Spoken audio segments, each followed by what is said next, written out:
करते हुए योग आसन प्राणायाम आदि करते हैं तब इसका पूरा लाभ होता है। तो मैं आपको आपकी जिंदगी के लिए छोटे छोटे कुछ 4 नियम बताना चाहता हूं और ये 4 नियम का पालन आप सब करिए। मैं आपको विनम्रतापूर्वक लेकिन विश्वास से कहता हूं कि ये 4 नियम का जो भी पालन करेगा जिंदगी में बीमारी और रोग उसको कभी आएंगे नहीं। परम पूजनीय स्वामी रामदेव जी खुद 40-45 साल से इन 4 नियमों का पालन करते हैं। आप भी अगर ये पालन करेंगे तो बहुत अच्छा होगा। मैं भी करता हूं मेरे जीवन में। मैं पिछले 15 वर्षों से योग प्राणायाम करता हूं, उसके साथ कुछ नियम मैंने बनाए हैं, वो नियम का पालन करता हूं और वही नियम आपको बताना चाहता हूं। स्वामी जी पालन करते हैं, मैं करता हूं, हमारे लाखों योग शिक्षक करते हैं और इन नियमों का पालन करने से हमको इतना लाभ हुआ है कि कभी बीमारी आती नहीं। 15 साल से मैंने हर बार मेरा बीपी चेक किया, नॉर्मल है, शुगर नॉर्मल है, ट्राइग्लिसराइड्स नॉर्मल है, कोलेस्ट्रॉल नॉर्मल है। पिछले 15 साल में कभी सर्दी जुकाम भी नहीं हुआ, गला भी नहीं बैठा, कभी हॉस्पिटल नहीं देखा, कभी डॉक्टर के पास नहीं गए, क्योंकि जरूरत नहीं पड़ी। और वो जरूरत नहीं पड़ी क्योंकि हम निरोगी हैं, स्वस्थ हैं। ये निरोगी और स्वस्थ होने के लिए आयुर्वेद की एक छोटी सी जानकारी आपसे मैं शेयर करना चाहता हूं। आयुर्वेद में ये कहा गया है कि किसी भी व्यक्ति को निरोगी होना है, रोगमुक्त होना है, तो अपने जीवन में 3 बातों का ध्यान रखे। अपना वात, पित्त और कफ, तीनों का संतुलन रखे। वो 3 तरह के दोष हैं हमारे शरीर में, वात, पित्त, कफ। आपने सुना होगा ये त्रिदोष आधारित शरीर है। जब वात बहुत बिगड़ जाता है तो 80 से ज्यादा रोग आते हैं। जब पित्त बहुत बिगड़ जाता है तो लगभग 46 से 50 रोग आते हैं और जब कफ बिगड़ जाता है तो 28 रोग आते हैं और वात, पित्त, कफ तीनों बिगड़ जाएं तो 148 रोग आते हैं। सर्दी, खांसी, जुकाम से लेकर और कैंसर तक जो आखिरी रोग माना जाता है, ये सब वात, पित्त, कफ के बिगड़ने का खेल है। तो इस देश के आयुर्वेद चिकित्सा के सबसे महान लोगों में से कुछ नाम आप जानते हैं, जैसे चरक ऋषि, जैसे सुश्रुत ऋषि। ऐसे एक ऋषि हुए बाघभट्ट। बाघभट्ट ऋषि ने एक पुस्तक लिखी है, उसका नाम है अष्टांग हृदयम, और एक पुस्तक लिखी है उसका नाम है अष्टांग संग्रहम। इन दोनों पुस्तकों में उन्होंने 7000 नियम बताए हैं। उनमें से 4 बताता हूं, अच्छे लगे तो आज से ही पालन करो और दूसरों को भी बताओ ताकि कोई भी इन नियमों का पालन करे तो बीमार ही ना पड़े। ये चारों नियम हैं वात, पित्त और कफ को संतुलित रखने के लिए। अब वात, पित्त, कफ तीनों एक साथ आपके संतुलित रहें तो उसके लिए पहला नियम है खाना खाने के तुरंत बाद पानी नहीं पीना। ये पहला नियम। आप बोलेंगे ये तो बड़ी मुश्किल बात है, खाना खाते ही पानी पीते हैं हम तो सबके सब, और बिना पानी पिए खाना ही नहीं खाते।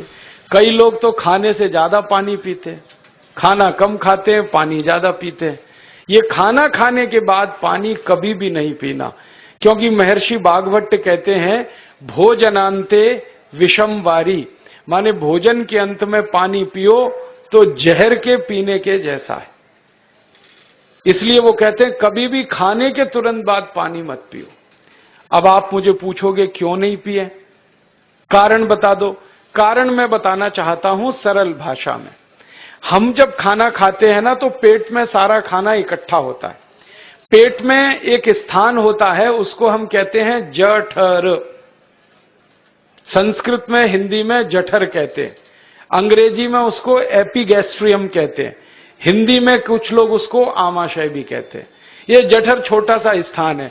आपके पेट में नाभि है ना, उसके लेफ्ट साइड में बाईं तरफ छोटा सा स्थान है। सारा खाना आपका इसी स्थान पर आता है। जो भी आप खाते हो, रोटी, चावल, दाल, सब्जी, दूध, दही, कुछ भी खाओ, सब कुछ जठर में आता है। अब जठर में जैसे ही खाना इकट्ठा होता है तो उसमें आग जलती और उस आग को कहते हैं जठर अग्नि, मिला के बोल देते हैं जठराग्नि। आप जैसे ही खाना खाते हो पेट में, जठर में अग्नि जलती है, वो अग्नि खाने को पचाती है और अग्नि खाने को ऐसे ही पचाती है जैसे रसोई घर की अग्नि खाने को पकाती है। आपके रसोई घर में आप अग्नि जलाओ, उसके ऊपर दूध रख दो, दूध में थोड़ा चावल डाल दो, अग्नि जब तक जलती रहेगी खीर तब तक बनती रहेगी। आप घर में अग्नि जलाओ, उसके ऊपर पानी रख दो, उसमें दाल डाल दो, दाल की पकने की क्रिया तब तक चलेगी जब तक अग्नि जलेगी।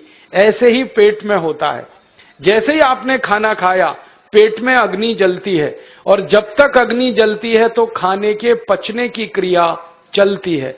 जैसे रसोई घर में खाना पकाते हैं वैसे ही पेट में भी खाना पकता है, इसी को हम पचने की क्रिया कहते हैं, अंग्रेजी में उसको डाइजेशन कह देते हैं।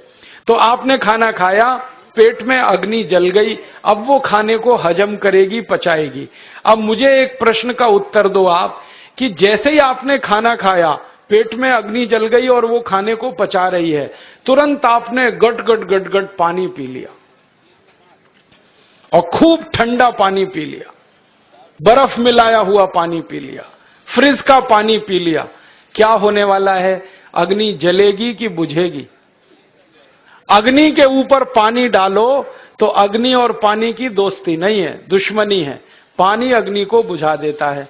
तो आपने खाना खाया, अग्नि जली, पीछे से गटगट पानी पी लिया, अब अग्नि शांत हो गई, अब खाना पचेगा नहीं, तो वो पेट में पड़ा पड़ा सड़ेगा, और सड़ा हुआ खाना 100 से ज्यादा विष पैदा करेगा, और वो 100 विष आपकी जिंदगी को नरक बना देंगे और जिंदगी भर आप बीमार पड़े रहेंगे। आपको मालूम है, कई लोग कहते हैं मुझे पेट में बहुत गैस बनती है। ये गैस उन्हीं को बनती है जिनका खाना हजम नहीं होता। कोई लोग कहते हैं कि मुझे पेट में जलन होती है, ये जलन उन्हीं को होती है जिनका खाना पचता नहीं। कोई कहते हैं कि मेरे पेट में एकदम गुम हो जाता है, फूल जाता है, ये सब वो लक्षण हैं जब खाना पचता नहीं। तो खाना पचेगा नहीं तो सड़ेगा, सड़ेगा तो विष पैदा करेगा, और वो विष आपको बीमार करेंगे। इसलिए महर्षि भागवत ने कहा, खाना खाते ही पानी मत पियो। समझ में आया? फिर आप बोलोगे कितनी देर तक नहीं पिए? कम से कम 1 घंटे तक। 1 घंटे बाद पानी पियो। आप बोलोगे जी 1 घंटा क्यों? ये जो अग्नि जलने की क्रिया है ये लगभग 1 घंटे तक ही चलती है पेट में, उसके बाद अग्नि अपने आप शांत हो जाती है, उसके बाद पानी पी लो।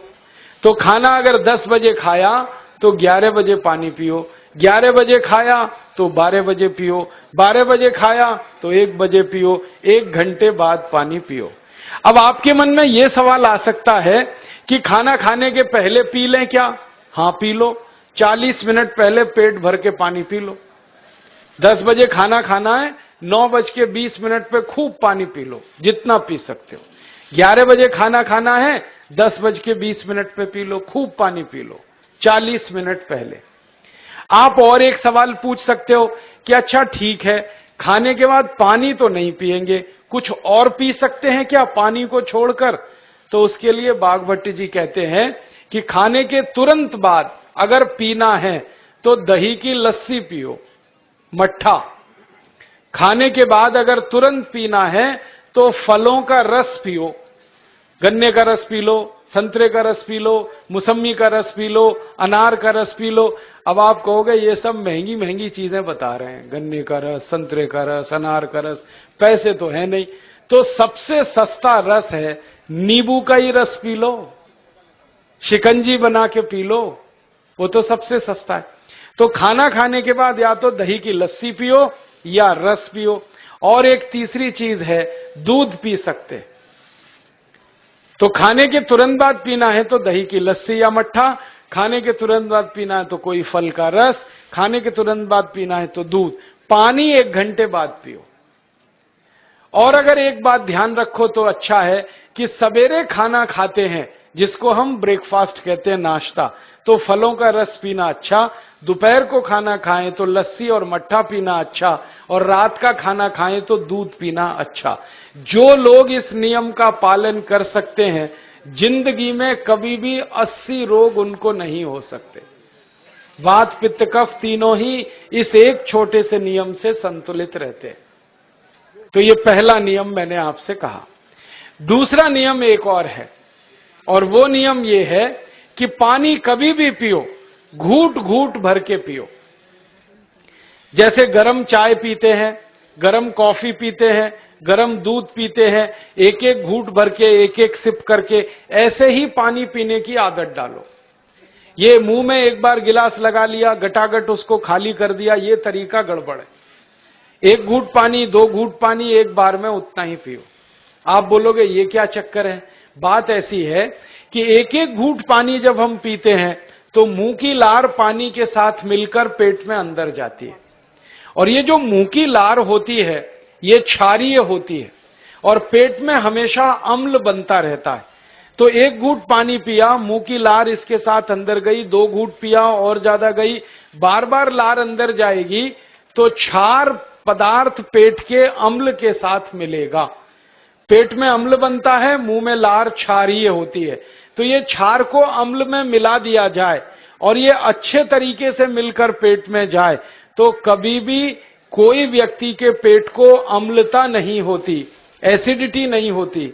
और पेट में अम्लता नहीं होती तो रक्त में अम्लता नहीं होती, और जिनके रक्त में अम्लता नहीं होती उनकी जिंदगी में कभी भी वात पित्त कफ के असंतुलन की स्थिति पैदा नहीं होती।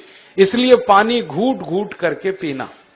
मैं आपको एक छोटा सा मेरा ऑब्जर्वेशन बताता हूं, परीक्षण। आप भारत देश में या दुनिया में कहीं भी जाओ, मनुष्य को छोड़कर पशु पक्षियों को देखना शुरू करो, वो पानी कैसे पीते। किसी चिड़िया को पानी पीते हुए देखो, किसी पक्षी को पानी पीते हुए देखो, वो चोंच के एक बूंद ही के बराबर ही पानी उठाता है। एक बार में एक बूंद पानी लेगा, फिर थोड़ी देर चोंच चलाएगा, फिर पिएगा, फिर दूसरी बूंद लेगा, फिर चोंच चलाएगा, फिर पिएगा, फिर तीसरी बूंद। एक एक बूंद पक्षी पानी पीता है। कुत्ते को पानी पीते हुए देखो, चाट चाट के पानी पीता है। शेर को पानी पीते हुए देखो, चाट चाट के पानी पीता है। जितने जानवर चाट कर पानी पीते हैं, जितने पक्षी एक एक घूंट पानी पीते हैं, किसी भी पक्षी और किसी भी जानवर को डायबिटीज नहीं है, किसी को अर्थराइटिस नहीं है, कोई पक्षी ओवरवेट नहीं है, कोई पशु ओवरवेट नहीं है। वो सब स्लिम और ट्रिम है, क्योंकि वो इतने होशियार हैं कि पानी चाट के पीते हैं या घूट घूट करके पीते। अब मुझे ये हैरानी होती है कि ये पशु पक्षियों को कौन सिखाता है? वो अपने जन्म से ये ज्ञान सीख के आते हैं। उनका कोई गुरु नहीं है, उनका कोई विद्यालय नहीं है, उनके कोई प्रशिक्षण शिविर नहीं लगते, फिर भी उनको इतनी अकल है कि पानी घूट